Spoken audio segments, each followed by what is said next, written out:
Welcome to the EOB podcast, where we talk about the weekend's box office and the new openings this week. I am Binh and joining me is Senh Dong. So, Senh, are you there? Yes, I'm here. Okay, let's do this. So, this new dinosaur movie is pretty popular. Yeah, who were those two guys last week? What kind of figures were they throwing up? I don't know. They're gone. They're not here anymore. So, I Uh, believe they were doing like one guy was saying 45 to 50, and another was saying 50 to 55. Way off, uh, right? yeah. Those guys have probably been released from their jobs, right? Right. I believe so. So that's why we're here. Right. Well, so anyway, So you're Ben, no, Ben, and I'm Sean. yes. Uh, Hi, Sean.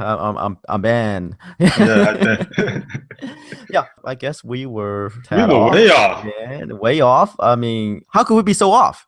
Yeah, I know. The thing is, I mean, when you look at Jurassic Park 1, which made originally, when it was originally released, broke opening weekend records, made like 360 something million, and that's before the re-release. And then the second one, again directed by Steven Spielberg, broke the opening weekend figure at the time, but only ended up with, I think, a little over 200 million. So, Hmm. a big drop off from the first film. And the reviews weren't that great either for the second film. And then the third film opened, and the opening wasn't nearly as high as the second one. So people have, the fan base have definitely been diminished. And it ended up making about 180 million.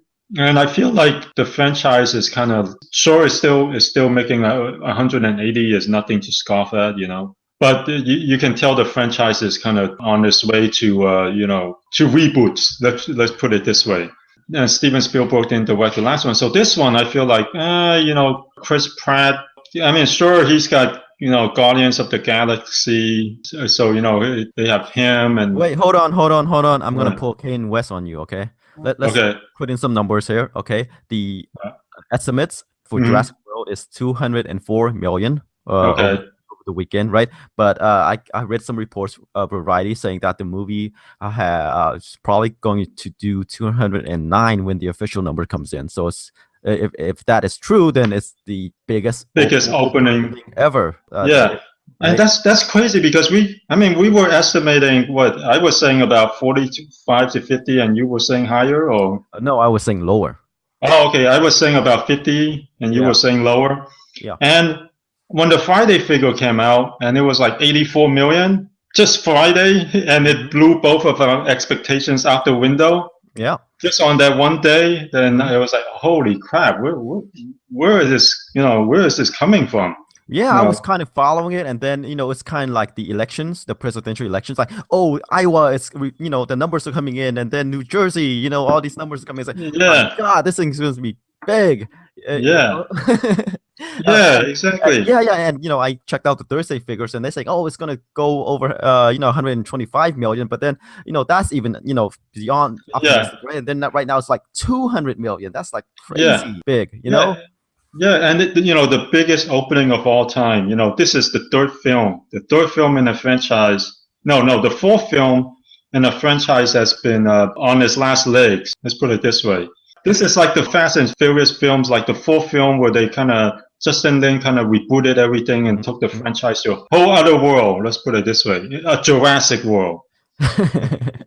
Yeah, which is kind of crazy because, like you say, the franchise is on its downward slide and toward its Uh, eventual reboot, right? We didn't. yeah. I don't think anyone was expecting, like Yeah, even 200 the most million. optimistic expectations were putting it at 120. Like the Mhm. super optimistic projections. Right, You and know, there weren't any signs saying, oh, this movie's gonna be, like 200 million movie because, like, we saw the previews, right? I mean, we yeah, weren't that high on it. We thought that it was yeah, kind of like a retread of the first Jurassic Park movie, where like two children is kind of caught up in between a dinosaur outbreak, right? It's kind of like, yeah, I guess it's one of those family films, that's available yeah, right now. I guess a good timing, yeah. I guess PG-13. All the kids are out of 13. school, and it's the right time to take all the kids Yes, now. exactly. And the kids who And saw the earlier Jurassic movie are parents now, and they're now taking their kids to watch this.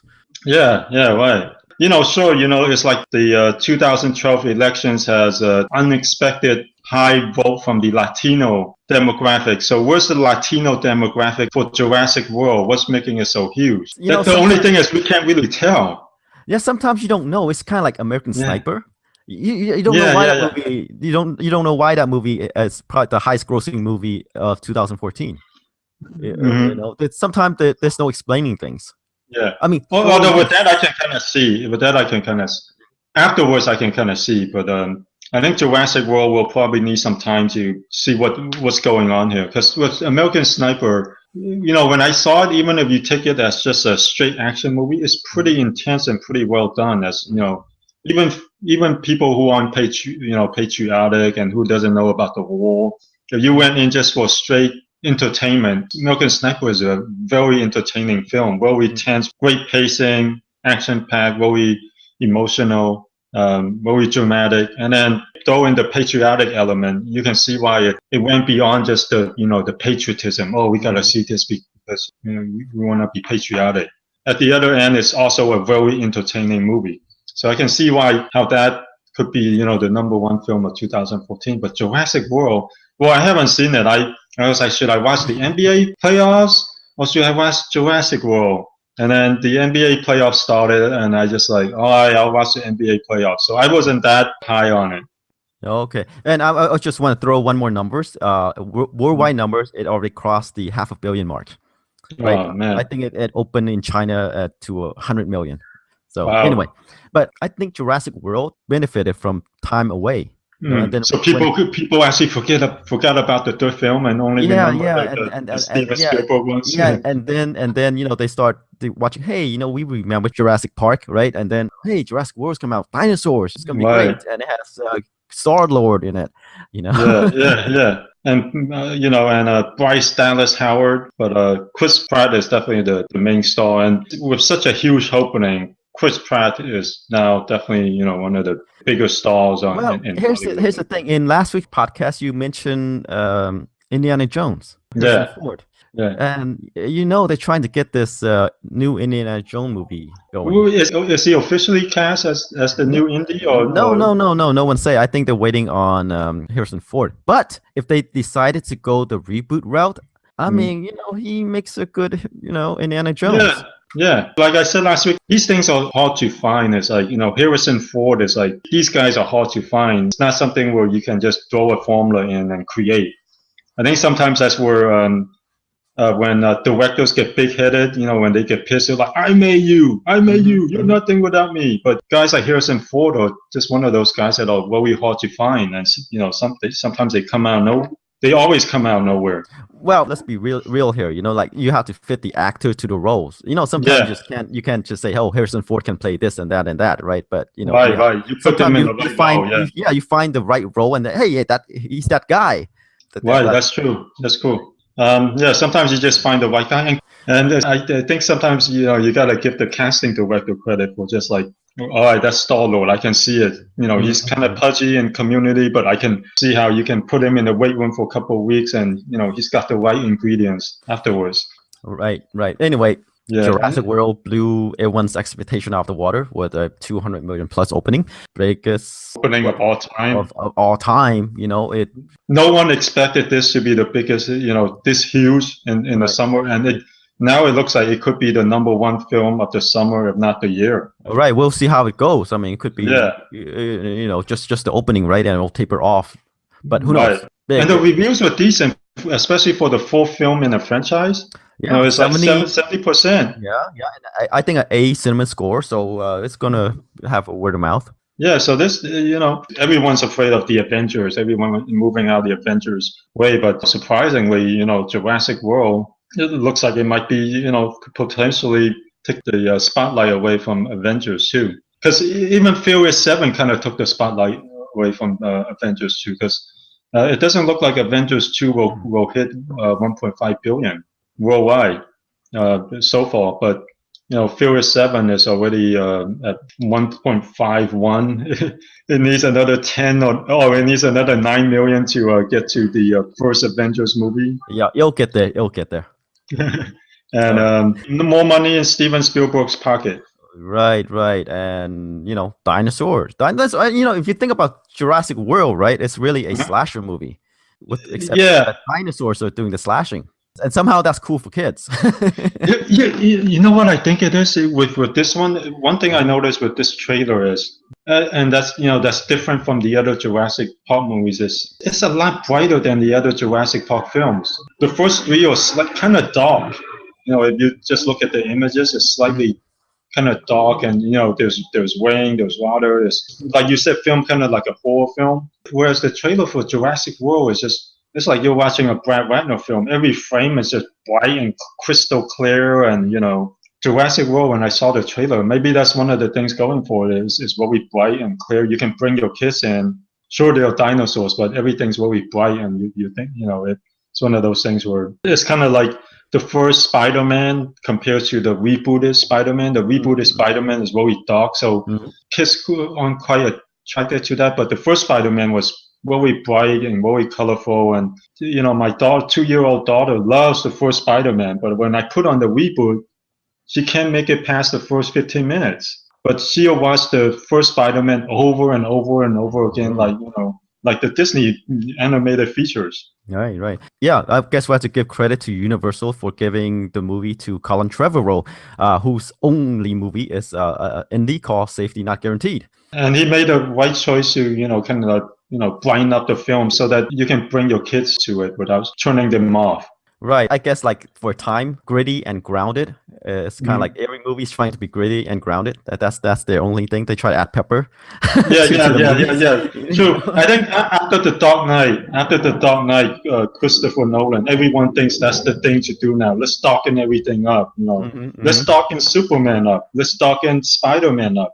With Jurassic World, hopefully, well, people probably don't notice this. Hey, you know what?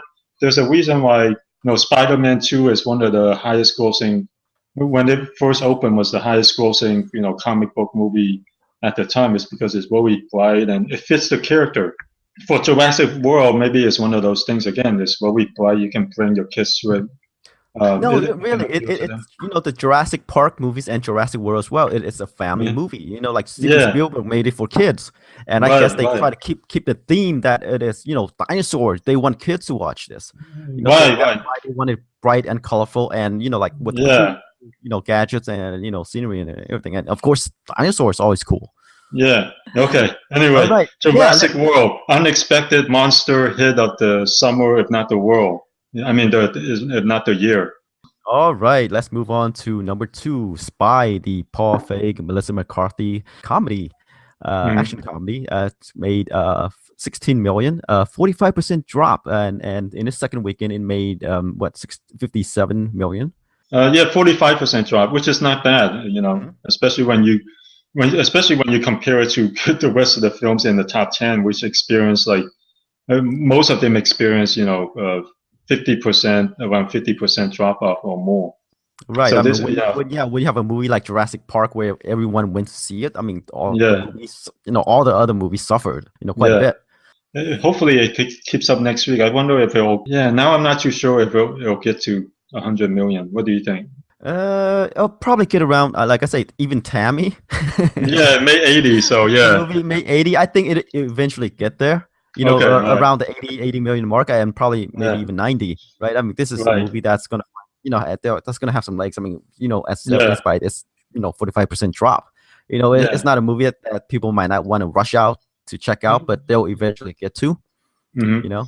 Which kind of puts Melissa McCarthy at the top of the comedy list. Now I don't think any comedian can open a film as well as her, as high as her, except whenever Adam Sandler. But even now, Adam Sandler by himself can't open a comedy as in the 30s anymore, unless he brings his gang of fellow comedians like Kevin James and Chris Yeah. Rock and Rob Schneider. Well, wait, And let me go on a rant about comedies these days. I mean, I think okay, screenwriters are just getting lazy.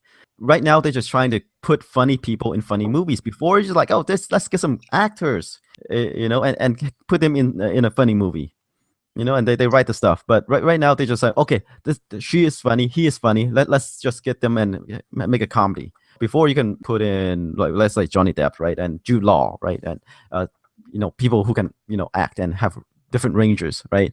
and then they could put in a different movies. But right now, that's the state of comedies these days is that, oh, wait, we need Kevin Hart, we need Kevin James, we need Melissa McCarthy. Comedians will do comedies, okay? If you're not a comedian, then we don't want you. Kind of like that.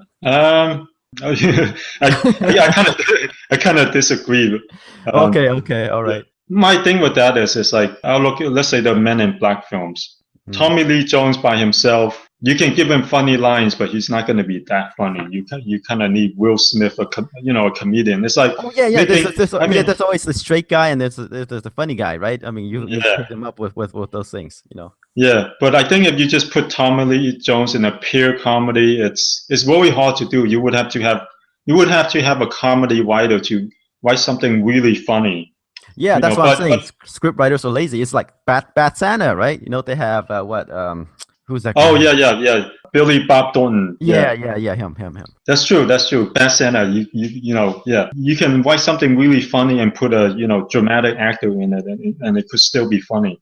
But I think that's also really hard to do those. Nowadays, you can have an actor, even with action movies, you can have I think that one of the things that Van Damme mentioned, Jean-Claude Van Damme, when there was a time when he's a top action star, they asked him, why can't you, now you're direct to video? And he's like, well, nowadays you have actors like these dramatic Oscar-winning actors like Nicolas Cage, who Matt Damon, who just goes to the gym, work out, get a personal trainer, work out for a little bit, and you can make them look like really good action stars. So with him, he's like, I'm an action star. So I guess it kind of goes along with what you said. If you have the right script, you can turn, an actor into an action star. And like you said, if you have the right script, you can turn a dramatic actor into a comedian. But at a certain point, there is something different about having a real action star in an action movie and having a real comedian in a comedy. It's probably a lot easier to do. Oh, okay, all right, we'll stop there.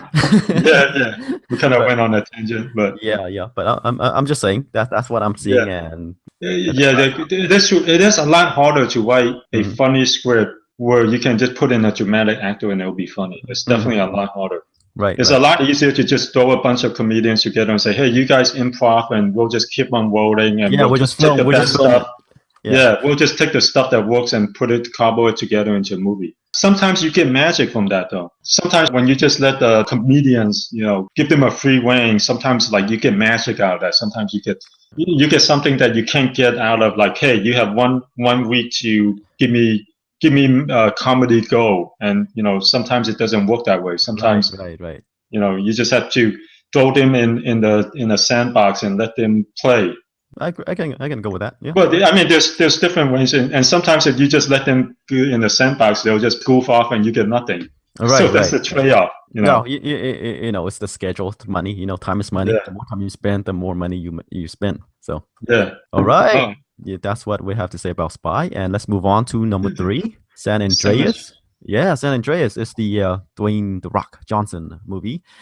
He headlined it, and it made 11 million over the weekend. 57.4% drop, and it made 119 million over 3 weeks. Understandably, the 57.4% drop was from Jurassic World because it's the same crowd, it's the same PG-13 crowd. So all the families that were heading to watch San Andreas, a lot of them went on to watch Jurassic World. Yeah, we'll see how it performs. I mean, it has a huge opening. Yeah, and right now it seems to be dropping faster than anticipated. Yeah, the second weekend was pretty good. I mean, second weekend drop off was only about 53%, but this weekend it definitely took a direct hit from Jurassic World. Still, and then there's the next weekend. I mean, this coming weekend as well. Yeah, so it might not get to 150. It might, but it might not. Let's move on to number 4, Insidious Chapter 3, with 7.3 million, a 68% drop off, which is kind of in line with these horror films. After 2 weeks of release, it made 37 million. The budget was probably really low, and it's probably a very profitable film. And this is kind of typical for a horror film. I'm not sure what else you can say. Well, what else we can say? What we said last week. It's that new director from the writer, Yeah. right? James Wan left to direct Furious 7, and Mhm. he focused, or Universal Pictures hired the writer to direct, and it's a Mhm. pretty good outing for him for a first-time director. Yeah, it looks like you'll make like maybe 45 million, top out at around 45 million, Yeah, maybe. which is good for a low-budget horror movie, which Yeah, Insidious is. yep, sure. Okay, A decent outing for Focus. and for that director who made his debut. So yeah, Yeah. All right. all right. Number five, Pitch Perfect 2, 6 million. Experienced the lowest drop off of the films in the top 10, only 21% drop off, holding super well. After 5 weeks of release, it made 170 million. I guess it's the demographics. I mean, Jurassic World took the family crowd, but Pitch Perfect 2 has that like you said, the teenage girls who are unaffected by this. Yeah, who doesn't want to watch dinosaurs tearing people apart? Which is Right. really nice, instead of a knife to have claws. Right. but but I don't know. It's like, it's already in its fifth Good week. analogy. Yeah. Right, Good right, right. analogy. That's what it is, right? It's a whole horror movie. But Yeah. they put a coating on it. It's really for kids. Anyway, Yeah. um, it's already in its fifth week. I don't know what to read into this. It only made 6 million, right? Which is pretty decent. I mean, if you look at the drop percentage, the drop off is not that big, but still, but it's already in its fifth week, and but then again, it already made 170 million, so it's a great one, right? They're gonna make Pitch Perfect 3. They got 3 to 10 lined up. I'm And sure, yeah. these these movies aren't particularly expensive, and my goodness, this one looks like it's gonna make probably 190, if not 200 million. Yeah, it's kind of like those Bring It On movies, even though it's not on the same level, right? I mean, Pitch Perfect Yeah. is like way bigger, but they Yeah. have a couple movies, and then they have life in the direct-to-video Yeah. market Yeah. too. If they don't want to release it theatrically, they can keep If, on if milking those Universal, things. yeah, if Universal were Disney, they would have spin-offs on direct to video. Yeah, which they do. Like even the American Pie movies, right? They have a couple direct-to-video titles before making the jump to the big screen again. So Yeah, it's one of those properties where they can milk at different levels. I mean, I wouldn't be surprised if they decide to make a TV show out of this. yeah, that's true. Yeah. Although the only thing is they might be careful with it because they don't want to oversaturate it. Right. But I'm I think sure. the TV show will come when Pitch Perfect, when its popularity kind of slowly dies off. Right. I see a TV show or a reboot. Right. But it's something that to consider. It's something they could Yeah. do. I'm Right. sure they think about it. I can think it. Someone already there have Yeah, already brought it yeah. up. They're probably already working on it. Right. Okay. Anything more about Pitch Perfect 2? No, let's move on. Okay. Moving on to number 6 is Entourage. The big screen adaptation of it's not exactly an adaptation, right? It's more like they just moved the TV show, pretty much another episode, to the big screen. And Well, apparently the HBO show is only like half an hour. People have said that it's more like watching 4 episodes on the big screen. Right. So it's not as big as we or I anticipated it to be, because like it opened on Wednesday. It didn't open that great, and for the weekend opening, it opened to like 10 million. It made 10 million, and it's already in its second week has a 57 or 58% drop. It made 4.3 million over the weekend. That's good, and it has made like 26 million so far. So yeah, it's just not a big property to milk. Yeah. I don't think there will be another movie in this. Oh no, there won't be. There won't be. It's already considered a disappointment. One review I read said that, hey, maybe this is one of those properties that's only good in half-hour increments. When you watch for half an hour once a week, that's pretty good. But when you do 4 episodes in one, I guess I feel like that's too much of a. It's like condiments. Right. It's good in small dosages, but when you eat it as the main course, it's not that. Yeah, I think one of the problems with this movie, I think, is that it's more of a continuation of the TV show instead of a origin. A standalone movie, right? Yeah. When some TV show make the jump to the movies, right? They went back to the beginning. You know, and say how they start, who these characters are, but it's more like this movie. They jump to like, oh, this is an extension of the TV show. It's like, I'm, oh, you watch the I'm next not. episode. This is what happened afterwards. I'm not sure about that though, because it depends. Like, like with the Spider-Man reboot, one of the biggest complaints that people said later is that, hey, you know what? We already, it's only 4 years ago that we already know how Spider-Man became No, well, Spider-Man. no, no, no. Just move on, Yeah, but this is you know? different from Yeah, Spider-Man. yeah, I know. Entourage Like, didn't have this like reboot, you even know? even if you do like the X-Files, some people were like, I think a lot of people, or like Sex and the City, they already know how these people came to be. They want them in a big movie adventure. Like I think one of the things with the X-Files films is, even though they open well, they drop off really quickly. And they seem like just another, a bigger episode of a TV show, whereas people want something like a good standalone movie. I guess that's the difficulties of doing TV shows to movies. It's sort of like the Star Trek movies, right? You know, sometimes they try to make with the original series, like they try to make it bigger than the TV show. I mean, sometimes it looks different from the TV show, Yeah, and I guess that's part of it too. It's like, where do you draw the line? Do you want a continuation of the TV show, or do you want it to be completely different from the TV show? yeah. So anyway, so I think it's a fine line, because it's like any adaptation, you don't want to deviate too much. Like the Twilight books. One of the biggest complaints, book critics have said that the Twilight books are some of the most poorly written books I ever read, but when they turn it into a movie, they were careful not to improve it too much, like improve the writing too much, because they're afraid that they might change whatever made it so, became so big with teens. So a lot of critics were like, even they said, well, this is a lot better than the books. Even with the 50 Shades of Grey, a lot of critics said that the screenplay is way better written than the books. But they're like, but the book's so poorly written, that's not saying much. And one of the things that they said is, at the same time, it's still poorly written, but that's whatever made it so great, and that's whatever makes it so magical. And if you change it too much, you might miss the whatever made it so magical to begin with. The reason why movie is better than the book sometimes when the book is so poorly written is because when you watch the movie, you don't have to suffer through the bad prose. It's really that the bad prose is not the the plotting or anything, right? It's just the bad prose, bad writing. That's what they're complaining about. But when you're watching the movie, you don't have to do that. You can watch it on screen. So there's that.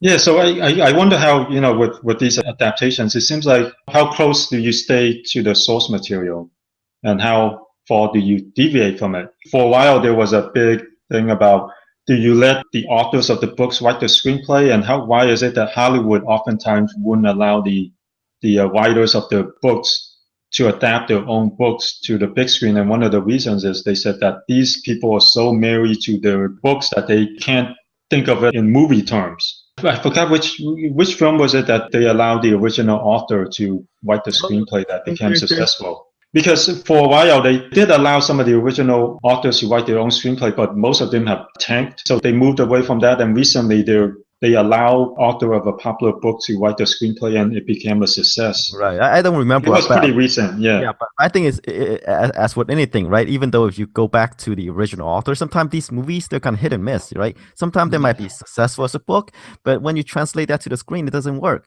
And I don't think, like, even if you put an original author in, or hire different authors, so sometimes the material, the material is the material. Sometimes it may not be the right director, right? It might not be the right time, so you never know.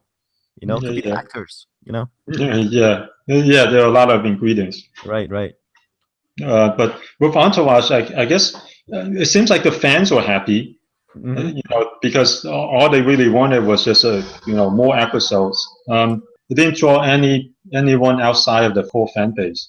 Right. Because if you look at the cinema score, I think it's like an A- or B+, or I think A- or something. So the fan base who went to watch it were happy. It's just that it couldn't draw anyone outside of that fan base. And that fan base doesn't seem that big to begin with. Not like Sex and the City. Right. All right, let's move on. Okay, moving on to number 7. It's Mad Max Fury Road. It has a 47% drop from its previous week, and it made 4.1 million over the weekend. And then its 5th week, it's already made 138 million. Yeah, it's closing in at 150 million, which is its budget. I think Mad Max is, considered one of the surprise hits of the summer. I mean, sure, it only made 150 million. I mean, only, but I don't think people were expecting it to be a humongous monster hit. So the fact that it became one of the best review, if not the best review action movie of the year or the summer. Yeah, but the problem is it cost 150 million to make, and it Yeah, only had a 45 million opening, right? It has to yeah. be open north of that to make Yeah, any but significant. here's a surprising thing though. There have been movies that in order to make back its 150 million budget, usually action films have to gross in the 60 million range. But this one made like 44 million, so it's closing in at 150, which means it does have decent word of mouth and it's rated R. So Mhm. the word of mouth is kind of pushing it to the 150 million mark because most films that open, especially action movies that open in the 40 million range, usually only ends up with 120 max. But this one opened in the 40 million range and is closing in at 150 million. It's not going to make a huge amount of profit theatrically, but I think it'll clean house on the video market because the fan base is there's kind of a cult following. So when it's on video, those guys will gobble up the Blu-rays. Worldwide has already made 223 million. So. Right. That is what I was going to bring up is that, it's huge overseas. It's not a complete bomb, because it has an overseas market. And in general, if you can make back your budget theatrically, especially for an action movie, then it's considered a success because overseas and home video will bring in the profits. Okay, so let's move on to number Okay. 8, Avengers: Age of Ultron. It made 3.6 million over the weekend. It's a 43% drop from the previous week, and it made 444 or 45 million over the 7 weeks. So far, the highest grossing movie of the year, but it looks like Jurassic Park will probably beat it pretty soon. Domestically, we're talking about worldwide. The worldwide figure is at 1.35 billion. And it doesn't look like it'll make it'll reach the 1.52 billion that the first film made. And looks like Furious 7 worldwide is going to be the film to beat. It's currently at 1.51 billion. And we'll see if Jurassic World can reach those levels Yeah, worldwide. if it holds up, it looks like it will. It opened huge worldwide as well. I'm not sure, mainly because of the China figure, though. How many days has it opened in China for? For which movie? Jurassic World. Jurassic World. I think this is the first weekend. Because in China, sometimes they open the film on Tuesday. They have a weird opening. They open their films, it seems like, whenever they feel like it. Like sometimes films open on Sundays, or Saturdays. So Right. I'm not sure if this is the 100 million is a 3-day weekend or a 5-day weekend or a 7-day weekend. Right. Depending on whose palms are being greased, right? We want a Wednesday opening. Here's a suitcase full of money. Yeah, right. Furious 7 made something like 370 million in China. It's like the highest grossing film ever in China, even a lot more than Age of Ultron. So I think Furious 7 made 100 million in a day or something. And then they made the rest so. Yeah, we'll see how well it did. So something to keep an eye on. Okay, let's move on to number 9. Tomorrowland, Brad Bird's second live action film, made 3.4 million, 50% drop off. After 4 weeks of release, it made 84 million at a budget of 190 million. So this is a flat out bomb. Worldwide, it's made 177 million, still a bomb. Because you generally, with a $190 million budget, you need to make about 400 million worldwide to even, break even. Yeah, unlike Mad Max Fury Road, it doesn't, Tomorrowland doesn't have the, overseas market to help it. With this budget. So it's going to be a huge write-off for this movie. But Brad Bird will always have a Mission Impossible Ghost Protocol. Yeah, I wonder how far he can carry that. It depends. Brad Bird Brad Bird. So he'll get another opportunity to direct. He's going to make The Incredibles 2, and that should put him back up in the A-list. But I think in Hollywood, they say, I forgot what the saying is, but bombs are forgotten pretty quickly. You have a hit, all your previous, even if you have 10 duds in your past, it's all in the past. All they'll remember is your last hit. this could just be one of the few blips in his career. He's like, hey, I made Mission Impossible Ghost Protocol, which is one of the better reviewed action films and one of the better reviewed films in the franchise. And it made bank at the box office. So I don't think Tomorrowland will hurt him too much. Yeah, but it's one of those movies where people talk about, say, what were they thinking? You know, Yeah. It's a good bet. Yeah, Brad Bird, George Clooney. Yeah, Brad Bird, George Clooney, family film. Yeah, you can't fault the decision makers here because, you know, if you were to tell me, hey, I have Brad Bird, I have a family film, I have George Clooney, 190 million budget, I would say, yeah, go ahead. He's proved himself in family films. He's proved himself in live action films. So, you know, you can't fault the decision. It's just sometimes things don't work out. The only thing you can say is, hey, George Clooney hasn't really opened films that can make 190 million. So that's the only thing as an executive, I would say, you might have to get Brad Pitt or Will Smith. Yeah, you want someone who can connect to the target demographic, like family films, like teenagers, family, who someone who has a broad appeal. Even though George Clooney kind of has that, but he tends toward the older crowd. I mean, his biggest film, I think, ever is The Perfect Storm. You know, and then there's the Ocean 11 movies, but he's only part of an ensemble. But when it's only him, those films tend to be, they're like Oscar-nominated films. But then the only thing is they only make around in the 50 million range. But some of that is by choice. He doesn't want to be in these huge, big commercial films. He want to be in films that matters to him. And he's been pretty good at that. You know, they're respectable films, but they only make around 50 to 60 million range. So he's not exactly a person that can open films that eventually go on to make 190 million.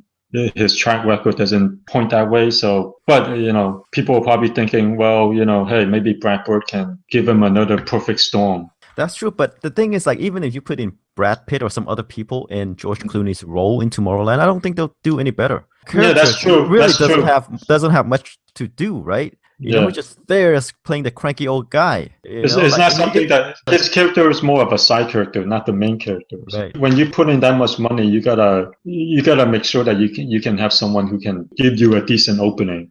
Yeah, someone who can give you this decent opening and make use of that person, right? Yeah. You know, not just like get off my lawn, you young whippersnapper. You know, kind of like character. You know, like he needs to pick up something and whack somebody, right? Yeah. You know. I guess that's probably why they do in George Clooney, but they probably didn't pay him, you know, a lot of money. They're like, well, here's $5 million. We'll shoot you for 2 weeks, but we'll plaster your name everywhere. But you can't fault the decision, you know. Right. It's a paycheck for George Clooney. Yeah, and it's just one of those films that didn't work out. Right. You know, but on paper, it looks like it should. You know, Brad Bird, family film, live action movie. Okay, yeah, we'll leave it at that. Mm-hmm. Okay, let's move on to number 10, Love and Mercy, the roadside attraction release. It made 1.8 million over the weekend. It's already in the second week, and it's a indie about the Brian Wilson, the one of the Beach Boy members. He's one of the founder of the Beach Boys, you know, that musical group. And it stars John Cusack, Paul Dano, Elizabeth Banks.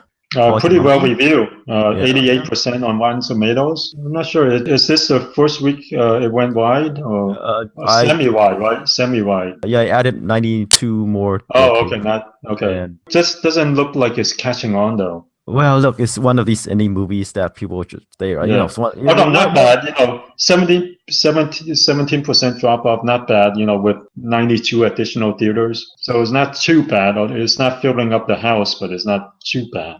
Right, I think this movie was released probably last week, since it's the second week, and because I think with Jurassic World sucking all the money, this movie floated up to number 10. I guess for any indie movie, when you end up in the top 10, it's not too bad. Right, but you given the context, right? You know, it has a 16% drop. I guess it's pretty good, I guess. But then again, like it's one of those movies that probably won't make it will probably make up 10 million or so. I think if it makes 10 million, so they would be happy. Yeah. Well, I'm not sure if they can still make 10 million. I don't know. It might. Who knows? But we'll see. Yeah, who knows? If it gets to 10 million, I think they would consider a decent size hit. Right. I don't think roadside attractions pay too much for the film. Right. Okay, and another movie of note is Cameron Crowe's Aloha. It dropped off to the top 10, probably at number 11. Made 960K. a 70% drop off. Yeah, 70% drop off. I mean, word of mouth has finally gotten to it. I'm not sure word of mouth has word of mouth got to it since it opened, because even during its second weekend, the drop off was 67%, which is kind of unusual for a PG-13 romantic comedy. Because most of the time, these films, even poorly reviewed romantic comedies, doesn't have this kind of drop off. This kind of drop off or reserved for horror films, where the people in the genre rush out during the first weekend. I think some people watching this might think it's a horror film, Yeah, considering the reviews, Yeah, complete dud for Cameron Crowe. Right. Okay, we need to wrap this up. Let's move on to openings. This weekend we have Dope, the comedy, and then Pixar's Inside Out. Let's go with Inside Out first. I saw it a couple of weeks ago. The reviews have been great, since it premiered in Cannes. It's had overwhelming praise for the film. On Rotten Tomatoes, 32 reviews so far, 100%.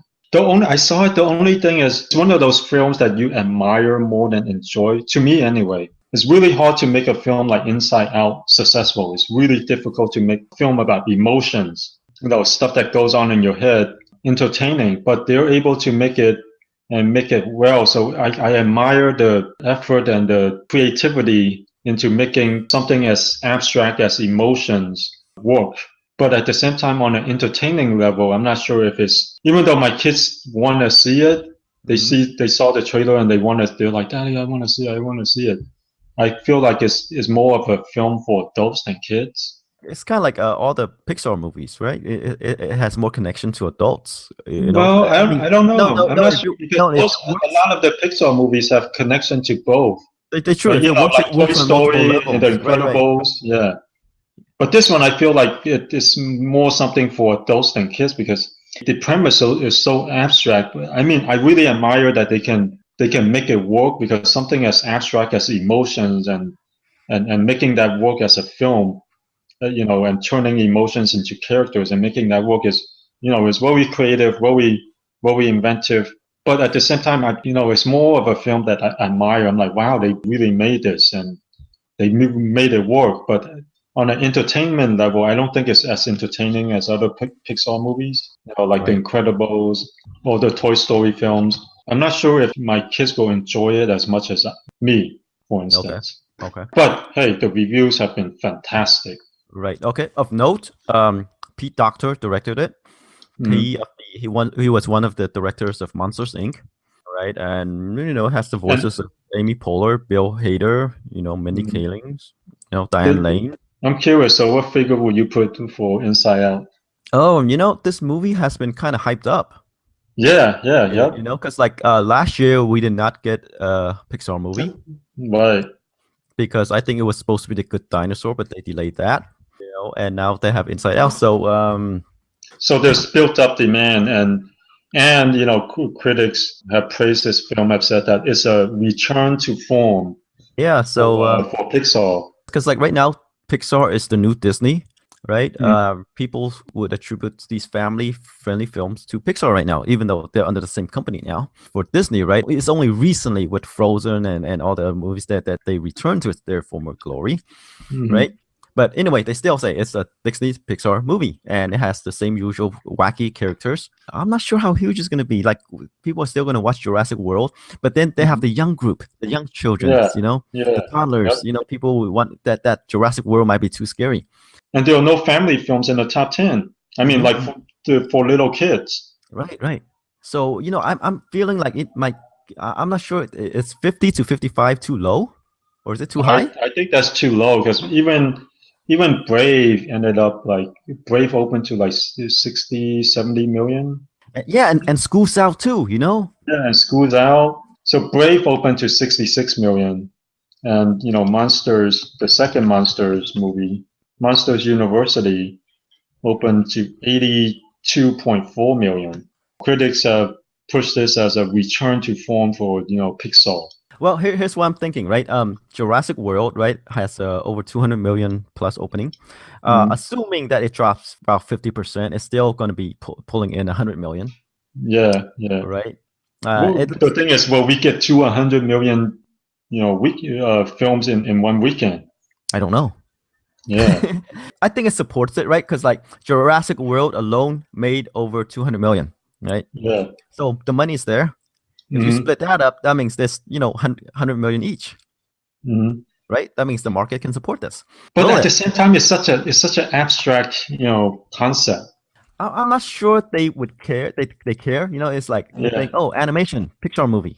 You know? Yeah, we can trust it. It's Yeah, yeah, Pixar. yeah. You can't go wrong with Pixar. Right, right. Even their worst Cars 2 is the only like one movie on Rotten Tomatoes. Even Brave is fresh. Actually, what is your number? There's been a lot of hype, so I'm just gonna put it in the Monster Inc. 2 territory and go like 80 million. It's the summer, huh? When we're going Yeah, that high, yeah, it's tells us that hey, summer's here. Movies are gonna be making lots of money. Even though 80, you might make someone think, what, that low? yeah, because there aren't any kid-friendly films on the top 10, and school's finally out. You know what? I don't really have an opinion on this. I think any number I'm gonna come up with is probably gonna be low. So Yeah, I'm gonna throw my chips in with yours. Okay. okay, all right. Let's both go at 80 just because I don't really have a good feel of this movie.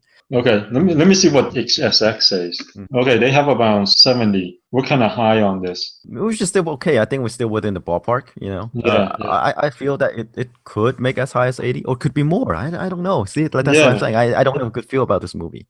yeah. Even 80, I feel like might be high because I feel like the concept is kind of Mhm. abstract to me anyway. And after watching it, I feel like it's more of a film for adults than kids. Well, that's true, but then again, you have to think of it this way. It's like you've seen it. It's after the fact, right? Yeah, But yeah. like before, without having seen it, you would want to watch it. You would anticipate this movie. So that's what a lot Well, of people are thinking as before, well. though, my reasoning for wanting to watch it is I feel like, this is such an abstract concept. How can Pixar make it work, and can they make it work? And Hmm. before the reviews, I thought this might be another one of those really bad ideas Hmm. because I'm like, how can you make feelings and emotions work as a film? And surprisingly, they were successful. Yeah, I'm not Yeah, sure as an audience you can think like that. I mean, it's more like, oh, is it going to be a fun movie? Is that something where like the whole yeah, family yeah, can enjoy? yeah. That's the thinking. Yeah, that's the thing. When I saw it, I feel like I said earlier, it's more of those films that you admire than enjoy. Compared to other Pixar movies, it's not as entertaining. So I feel on a purely entertainment level, it's not 80 million entertaining, Okay, okay. But on a creativity level, I feel like it's 80 million. I feel like, man, if they can make this work, geez, hats off to them. I put Pixar, up at the highest level of the genre animation if they can make something like this work, and they did. Okay, You okay. know, Yeah, then let's come back next week and see how it did. Because like we don't know. yeah, We'll be looking on with interest, and I'm sure. yeah. It Well, could be like Jurassic Park, where we're like 50, 50, oh 60 yeah, million, and we were boom. like completely way off with Yeah, Jurassic World. I mean, yeah, we didn't give the film enough credit. So, but yeah, anyway, we're kind of high. We yeah, feel. But yeah, it could work. Who knows? I'm saying yeah, the family crowd. There's a lot of factors at play here. yeah. Like it's the summer, school's out, and kind of like No, no, the no, lone no family kid-friendly film. films out there. Right, Yeah. right, right, right. Let's move on to Dope. Oh, dope. It's dope. Yes, Dope. It's say Uh, nationwide, but I think the movie's it's not gonna be open that wide. I mean, it's gonna probably be in like a above thousand theaters. 500 or it could be 1,000. But Okay. Only 15 reviews on Rotten Tomatoes so far, 93%. So it could be, when all the reviews come out, could be well reviewed. it's a kind of low key movie. Funny. I mean, I feel funny, but it's more like a people who are not into the hip hop crowd. Their view on what it looks like, feels like, to live that lifestyle kind of thing. So anyway, I'm putting the movie at 5 million. Yeah, I'm with you there. Yeah, Yeah, even that it might be a bit high, but yeah, because even that might be a little high. this movie really doesn't have any stars. It's kind of like one of these pot movies, high school comedies about there's drugs involved, and navigating high school life and everything about the hood. Yeah, it's kind of a little different because it's about a nerdy, not your typical African American movie. It's about an African American geek, a geeky African American. Because when you think of African Americans, you think of these really cool characters. Yeah, it's In the about rap living the world. life, Yeah, drugs, living the life. all those things and everything, gangs. Even though there Yeah, are those in the movie. Yeah, yeah. And with this one, it is kind of different though, because like what's life like for a geeky African American, and you don't see it so often. Yeah. So But but still, we'll see how well it does. right. Yeah, it's a low key movie. It doesn't have any outstanding actors in it. Like Yeah, even if you watch a promo, it's like it's kind of funny, haha. But probably yeah, might work as better as a TV show. right. So in any case, 5 million. I think it's charitable. Okay, yeah. Yeah, I'm thinking around there too. I Let's wrap think this up. that's You it. gotta go. That's it. Then we'll have to go and let's catch up next week and see how this movie did. Yeah, so let's see you guys next week. Let's see if Pixar's creativity can put the studio back in its place at the top of the animation food chain. Yeah, if it did well, we're gonna be singing Pixar's praises, saying, "Oh yeah, they returned to their former glory." Etc. If it didn't do well, say, "Oh, okay, it's a continued decline of Pixar." Yeah. Let's Right, kick it right down. right. Okay, see you guys next week.